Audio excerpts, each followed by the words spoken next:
আপনারা জানেন না সমুদ্রের নিচেও পাহাড় আছে। কারণ কি জানেননি? এই সমুদ্রকে ধরে রাখার জন্য আল্লাহ প্যারাক বানায় রাখছে। সমুদ্রের ভিতরেও বড় বড় পাহাড় আছে। আহা, আমার মালিক আমার আল্লাহ পাহাড়টাকে সৃষ্টি করলেন। নবীজি সাহাবীরা বললেন, হুজুর এই পাহাড়ের চাইতে শক্ত কি কিছু আছে?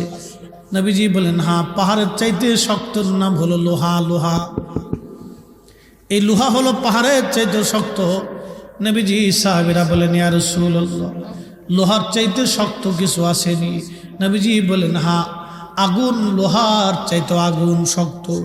কারণ আগুনের মধ্যে যদি লোহা ছেড়ে দেন, এই আগুনটা লোহাটাকে পুরাইয়া নরম মোমের মতো বানায় দেয়।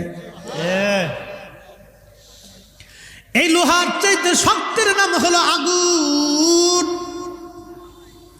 সাহাবীরা বললেন, হুজুর আগুনের চাইতে শক্ত কিছু আসেনি? নবীজি বলেন, হ্যাঁ, আগুনের চাইতে শক্ত হলো বাতাস। বলবেন, হুজুর আগুনের চাইতে শক্ত হলো পানি না?